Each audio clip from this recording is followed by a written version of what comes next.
Good afternoon. I'm here in beautiful Durango, Colorado. We found this spot to stay and we've been here for a couple of days. It's been great. I just wanted to take a few minutes today and share with you a little update on where we're at. We've picked up our motorhome about 3 weeks ago and we've been on the road heading back to our house in Utah. We picked up the motorhome in Tennessee and we're heading back. We've been out about 3 weeks. We've put on about 3,300 miles by the time that we're done. And as far as the motorhome goes, we will have gone through Tennessee, Kentucky, Missouri, Oklahoma, Texas, New Mexico, Colorado, and Utah, making it home. So my goal today is to share with you some things that we've learned along the way. We left and drove out to Tennessee. It took us about 3 days to get out there. We drove our tow vehicle, which is I guess I'll take this opportunity to share with you the equipment that we have. Our tow vehicle is a 2008 Honda Element, all-wheel drive, automatic, and we're flat towing it. I'll share in a different video about what our experience is so far. There was a lot of, I don't know if I'd say controversy, but opinion on what you can and can't flat tow. And we have had great success with that Honda. We love that little Honda Element, so we were hoping that would be the vehicle we could flat tow. It's worked out well. The motorhome that we chose, and again I'll share a little bit more in depth of why we chose what we chose in another video, but we decided to buy a 2019 Integra Anthem 44B is the model. It's a 45-foot long, 49,000 pound coach. You can see here in the back of me, it's got the tag axle in the back. It's a big vehicle, but we did quite a bit of research over a couple of years, and for what we were going to use it for, the application that we were going to have, this was what we felt fit that the best. So I'll share a little bit more about that, but let me get into kind of what we've learned over this last 3 weeks and 3,300 miles in all those states that we've been through. I'll kind of touch base on that. Let me start off first of all by telling you a little bit about the trek of our trip, and I'll touch on a couple of things there because all of that becomes relevant because that's the experiences that we had to feed into the key takeaways that I'll give you. And there's going to be 7 key takeaways. Now, you may be like me, and I can take anything and overthink it. So I could take these 7 things. There's probably more like 40 things going through my mind that are key takeaways. But I've reduced it down to 7. Some of them have some little subcategories. Hopefully you understand that. But I tried to keep it simple enough to where it was digestible and not get carried away. Because again, I tend to overthink things. And I'll head down a separate road a mile long, and I'll probably lose everybody in the process. So we went out to Tennessee. We bought our coach from it's a couple named Jimmy and Nancy. They were the original owners of it. We got to know them over a number of months. Actually flew out one weekend and stayed with them in their home while we previewed the coach. Hadn't made any commitments on it. Had just basically interacted over social media. Back about 5 months prior, I had sent out something on social media that said, hey, this is what we're looking for. We had narrowed it down to the Integra Anthem, and the floor plan of the 44B is what we wanted. Nancy got back in touch with me, said, hey, we might be selling ours in the spring. So we actually got to know them quite well. They had all the history on the vehicle. And so we drove out there to Tennessee. It took us 3 days to get out there in our Honda Element. We stayed with them for a few days. That was our first stop. They have a little property outside of town that they had created 2 RV hookups, and right on a little lake. It was a beautiful property, and we stayed over there. They have another RV, so they had their other RV over there, and we stayed together. And for 3 days, they kind of showed us the ins and outs of this thing. So we've got basically a 3-day delivery process, which was really special. It was really, really informative, really, really good. We're really, really grateful for that. We're really grateful for the whole experience. We've developed, I think we'll have a lifelong friendship with Jimmy and Nancy. They are great people, and we've had a lot of fun getting to know them. So we consider ourselves very blessed to have met them and to bought our coach from them. So we left Tennessee and we drove up to Missouri. As a kid, I grew up in Poplar Bluff, Missouri, and we had some friends there that we wanted to stop and say hi to, so we did. We stayed the night there at a RV park called Camelot RV Park. It was very, very nice. That was our first experience coming into an RV park and setting up, and so it really worked out great for us. It was easy to get into. It was easy to hook up, plenty of room. We really, really had a good experience, built our confidence, if you would, on setting up. So we went there to Poplar Bluff, were able to, stay the night there, and then the next day we headed to, I usually call it Camp Windermere. It's on Lake of the Ozarks, still in Missouri. It's up by Roach, Missouri. Now it's called Encounter Cove. It's a church camp up there, and we have family ties to that date back to basically when it was initiated, that camp, 60 years ago or so. So we wanted to go stay up there. That was a little different experience. They had somewhat of a primitive RV park, hadn't had much attention paid to it in a long time, wasn't as easy to get in and out of, but nonetheless everything went smooth. We were able to navigate through it just fine. It still worked out great, gave us a nice experience there. We left there and headed towards Oklahoma City. So once we got to, oh, there's Gus back there. Gus is keeping an eye on things. He might chime in from time to time and give his opinion, but right now he's pretty relaxed and content. We left Encounter Cove and we went to Oklahoma City. Had our first Harvest Host experience. We stayed at a Harvest Host. We actually stayed at a local church there. Very, very simple. We just, on our way, we went on. We requested to stay there while we were en route. It was very easy to get in, get out. It was close to the freeway. All we needed was overnight parking. We were able to run our generator. They actually had a hookup if we would have wanted it. We just ran the generator for a little bit. We were able to let the dogs out. It was really a great experience for us. Got back on the road the next morning. We'd stopped in Oklahoma City because I wanted to say hi to a friend of mine. By the way, hi Sean, if you're watching. It was great to come see you on that Saturday morning. Hadn't seen him in a while. We used to work together, oh my goodness, close to 20 years ago. So that was nice to see him. Left Oklahoma City and we're heading down to Waco, Texas, where we were going to stay for a couple of days. So on our way down, one of our neighbors' sons, who we like quite a bit, his name is Wade. He is in Dallas for a couple of years. So on our way down there, we decided to stop and say hi to him. And then we landed in Waco, stayed there for a couple of days, had a great experience. Stayed at Lake Waco RV park. It really felt like a state campground. It wasn't. It was independently owned, but it was very comfortable. It was nice. It was about $45 a night, and it had full hookups. It was right there on the water. We had a great experience. Stayed there a couple of days, left, went through Austin, stopped and said hi to a family member, had lunch with her, and continued down to our final destination, which was in San Antonio. Now I'm sharing all of this with you because it's going to play into my 7 key takeaways a little bit, so hopefully I'm not boring you completely, but we cut right down the center of Texas, went to San Antonio, decided to stay at a KOA. I know there's many different opinions on KOAs. I'm a fan. As a kid, we used to go to those. My dad would take us to those. We'd stay in their little camper cabins, and I really like KOAs. This one was probably one of the best experiences ever. The San Antonio KOA is incredible. We got one of their upgraded sites that had a full concrete patio with a swing, a fire pit, a charcoal fire grill, a nice table, picnic table with an umbrella. The place was clean. It had a little cafe, a little coffee shop, a really nice dog run. We're kind of picky when it comes to that. My wife gets a little concerned about how well they're kept, the dog parks. And anyway, this one was great. We had a wonderful experience. We had one of my boys come down and stay with us for a couple of days, and it was really, really a great experience. He and his girlfriend came down for a few days, and we were able to be together in the motorhome, stay in there. Really had a great experience. So that was good.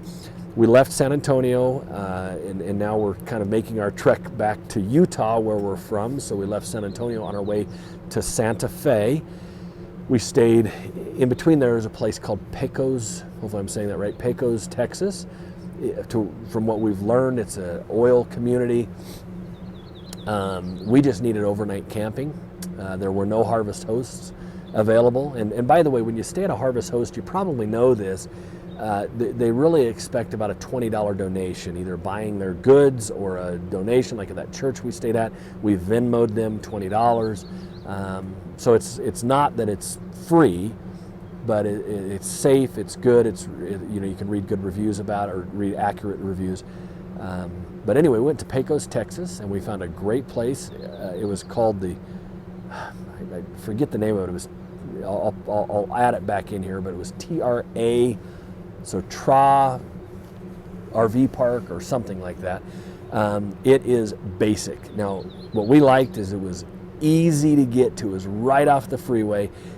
It was really easy to turn into right off the frontage road. You literally turn into your spot. It's all flat gravel with probably 40 electrical posts in there. It's super easy. It was flat, but it was barren. It was gravel. I mean, all gravel. No grass, no tree, no anything. That's what we needed, though. We liked to pull in there. We hooked up. We had dinner. We went to bed. We woke up the next morning. We pulled away, and it was $32. So that was good. It was safe. It was simple. We headed from there to Santa Fe, New Mexico. Santa Fe, New Mexico, we wanted to visit a church camp there, another church camp. It's called Glorieta, and I went there quite a bit growing up, and I wanted to show my wife, Becky, what Glorieta was about. So we stayed at an RV park called Santa Fe Sky RV Park, Santa Fe Skies, I think it is. And I mean, they did a nice job. The RV park was clean. It has, clearly the owners are into maybe iron artwork. They made some really cool displays of iron that's welded, and I mean windmills and some abstract art and things like that. So they're into that, right? And they did a nice job. But it's very packed in there. You're very close. There was 8 feet between the RVs probably. If I have a photo, I'll add it in here. I'm not sure if I took one or not. But it was sufficient for what we needed. The downside of that was we thought it was a little pricey. It was $75 a night with our Good Sam discount. And then just the overall experience of Santa Fe, it was very windy and cold. So it's not Santa Fe's fault. It is what it is. And our goal wasn't to go to Santa Fe for any other reason than to go to that camp of Glorieta. We went there and had a great time. So we stayed there a couple of days, and then we're heading back home. So we left Santa Fe and drove up here to Durango. This place is awesome. You can see I'm right on the river. Last night there were some deer crossing. It was really cool. There was a whole herd of elk across the way in a pasture. This place is really nice. In fact, I'll go ahead and pan the camera around just a little bit just to show you what we're dealing with. I don't think the park's fully ready for their summer season. I think they're coming out of hibernation, so to speak. There's a lot of people around here doing cleanup. They've been trimming trees and sweeping and blowing the pine needles away, but it's a very nice campground. Now, I'll tell you before I pan this around and share with you what we're looking at here. I stayed here growing up. My dad had brought me here when we would go on some trips, and so I knew of this place. It was a KOA until about 3 years ago. It was a KOA in Durango, and 3 years ago, KOA sold this to, I think it's called Durango. Let's see, it's called Durango North Riverside is what it's called. And if I have got that wrong, then I'll change and I'll add it in here. Sorry, my memory's a little foggy today for some reason on a few things. But they've changed the name of it, and I believe it's called Durango North Riverside or North Durango Riverside. But it is a beautiful campground, right on the river. And it's well kept. I was speaking with I don't know if they were the owner or just working here, but they said that they've recently this spring had a company come in and trim all the tree branches up to where there's nothing lower than 15 feet where you're going to be driving or parking. I like that. I appreciate that. The sites are nice. They've staggered them well. They've got some concrete out here and a patio table. There's only probably 10 or 12 of us total in the park at the moment. And so they've really spaced us out well. We feel like we're the only ones here. On the other end of the park, they've got a really nice dog run area. They've got a pool, not open yet, but it obviously is for the summer. This is probably about 10 miles out of Durango, but this is the Animas River, and we're headed towards Silverton.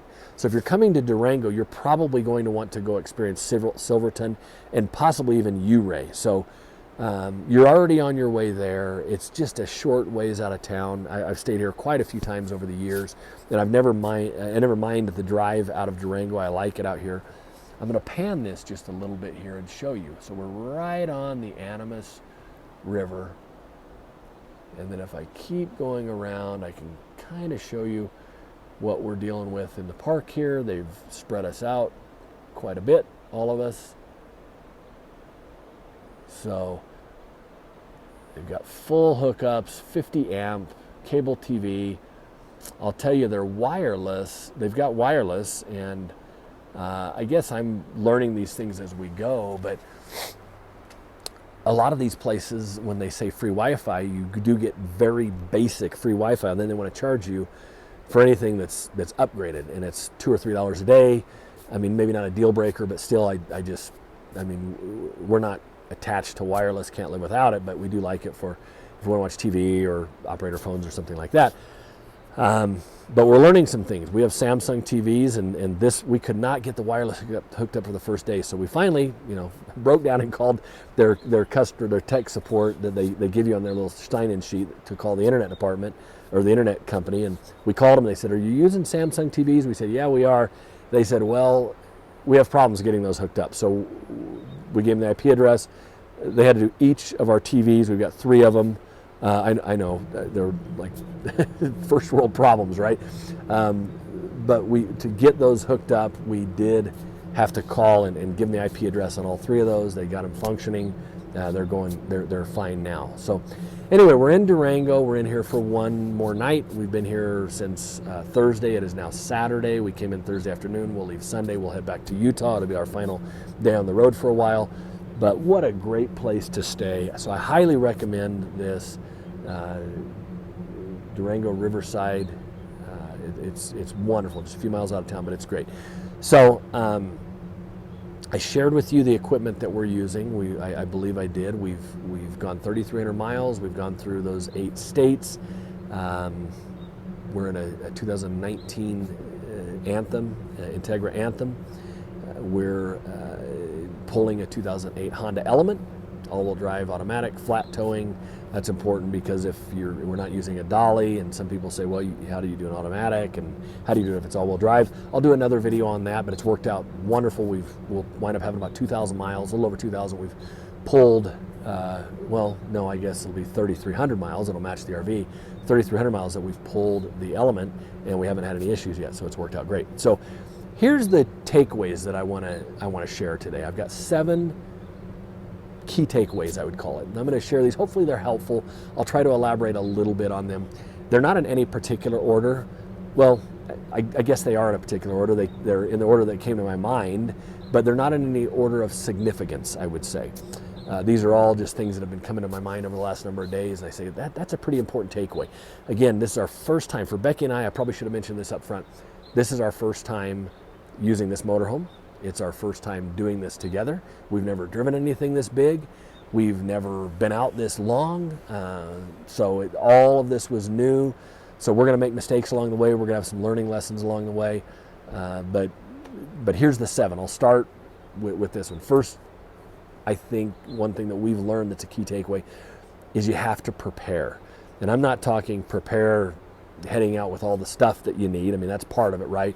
I'm talking prepare your day, your travel, your stops, your fuel, your sites that you're going to stay. Here's what I'll tell you. Prepare your routes. We went on some narrow roads in Kentucky. There wasn't, honestly, 6 inches between a ditch on the shoulder and if you're passing a semi, there probably wasn't 6 inches between our mirrors. That was nerve-wracking. We should have picked a different way. We've learned a little bit more how to research that. So prepare your routes, prepare where you're going to stop. We've stopped along the way and had ice cream or lunch or dinner with people that are important to us that we've been able to stop and see. And as we've done that, we've learned that it doesn't matter if you're in a 25-foot motorhome or a 45, you're not going where you go in your vehicle at home. So you need to prepare, and primarily it's where are you going to park, how are you going to navigate getting around. We've learned that if we're going to meet someone for lunch, it's either got to be at a mall, like a shopping mall, like a big mall with big parking lot so we can park, or we need to find a Walmart or something like that, a church parking lot that we can park in, detach our vehicle, go run our errand, go to lunch, go to get ice cream, whatever we're doing, and then come back to that. You can't navigate these things like you do your own vehicle. And I really think it doesn't matter if you're in a 25-foot or a 45-foot, you're going to have a very similar experience. And we're towing, right? So, and a lot of people I notice that are in a motorhome, they are towing. So you got to plan it. Plan your routes, plan where you're going to park, plan your fuel stops. Not every fuel station is built for motorhome. Truck stops are great. They're not as clean necessarily, and I mean like the ground has diesel fuel on it, and so we've bought those little plastic booties to put on my shoes whenever I get out and fuel up. But really navigating to get fuel, making sure that it's got a high enough ceiling that you can clear, or rooftop. Make sure that it's wide. Make sure that it's easy to get in and out of. Plan your fuel stops, and in some cases you might pay a little bit more for the fuel, but it might be worth it for that ease and convenience and not damaging your rig, right? So that's number one, is prepare. Number two, be on your time. We learned the first week we were a little bit rushed. We got rushed for our time we needed to be on the road and where we needed to get to by what certain time, or were we on schedule, or we travel with dogs, so how often do we need to stop with them to let them out? We just learned that you got to be on your time. I rarely am going over 61 miles per hour. I feel safe there. I feel like I'm not rushed. I feel in control. I'm getting better fuel economy. But also, we're just setting it up so that we're not, damaging the moment or the joy of the journey by feeling rushed and stressed. So be on your time. Our whole concept of this is it's kind of an eat, love, pray journey that we're on this next year or year and a half. We've been blessed with this time, and so we're trying to be good stewards with it. And part of being a good steward is making sure we don't naturally stress ourselves out just on our own, poor planning. So be on your own time. Third thing, don't drive too long. Don't over schedule yourself. Don't let your eyes be bigger than your stomach, so to speak. If you're going through a buffet, my mom used to tell me that, is don't put too much on your plate.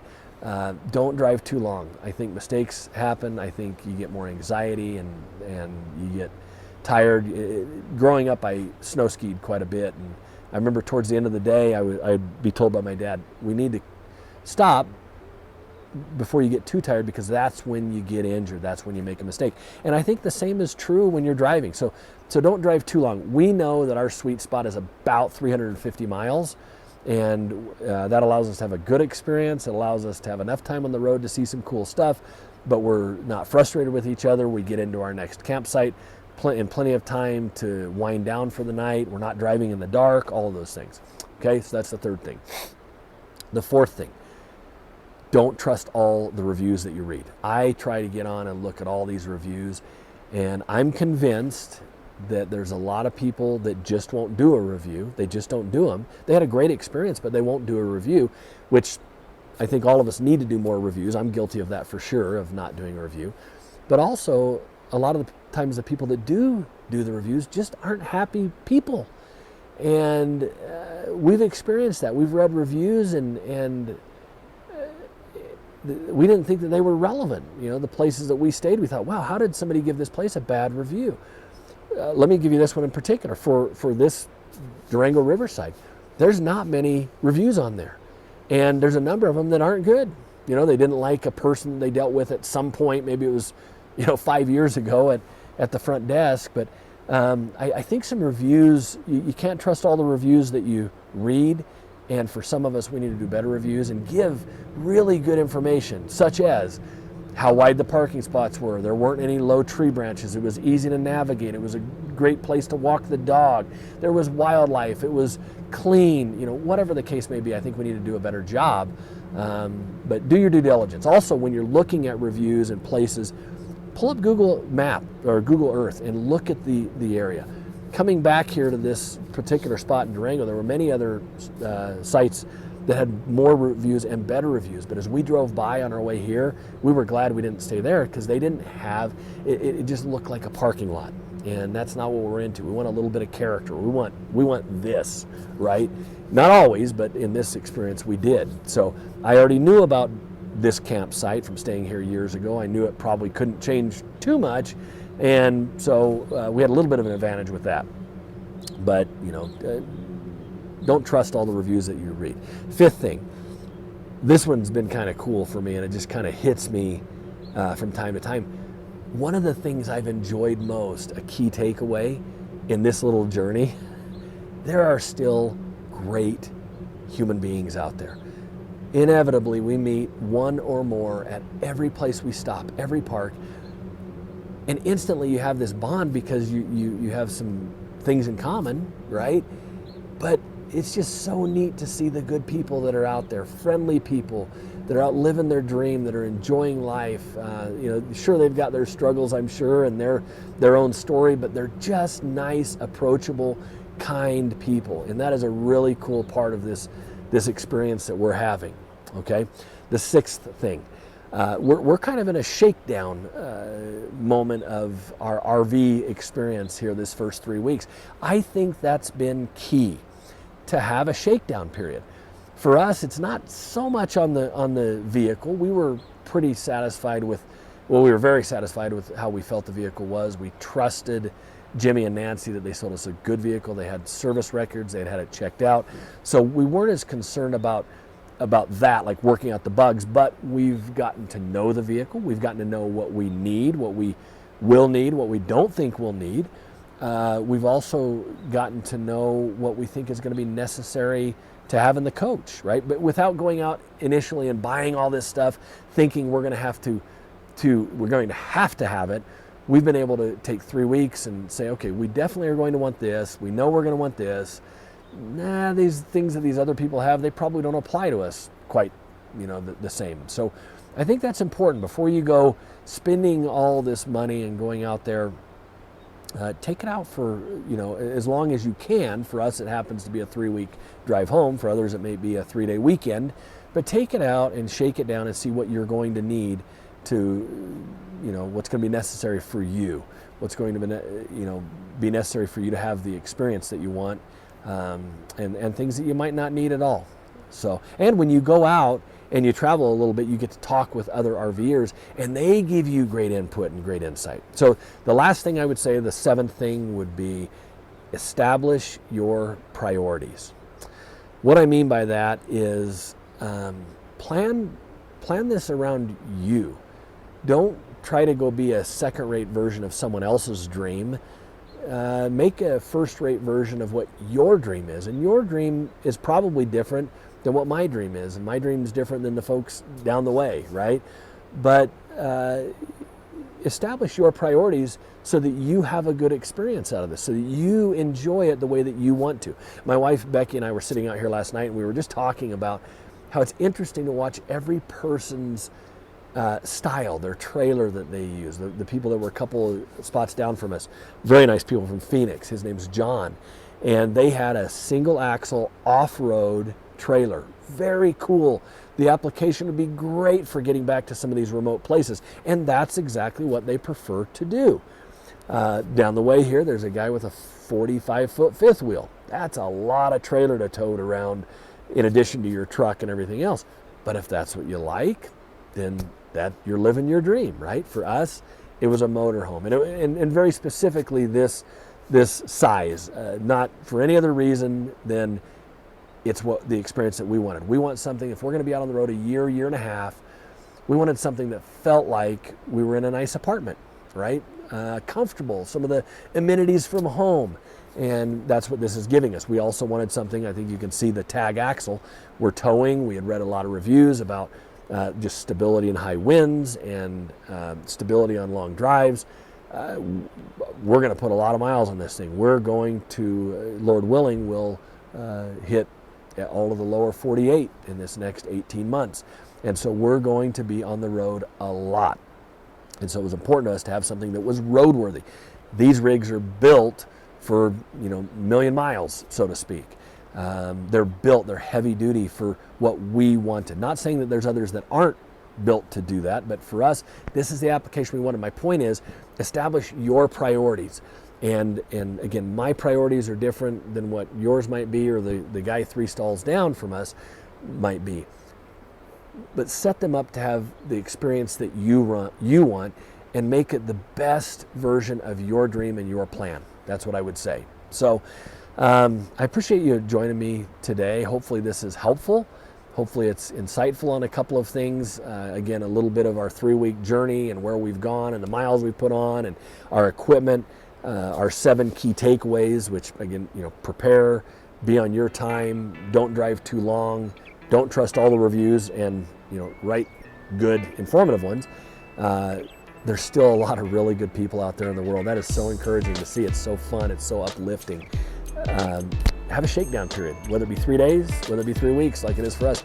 Shake it down, get to know your vehicle, get to know the needs, what you're going to need as far as items go to make your experience what you want it to be. And that 7th one would be establish your priorities and plan for you. Make it the first-rate version of your plan, your dream, not a second-rate version of imitating someone else's plan and dream. Make it what you want. So anyway, thank you for tuning in today, and hopefully this was helpful and useful, and I'll look forward to seeing you on some other videos.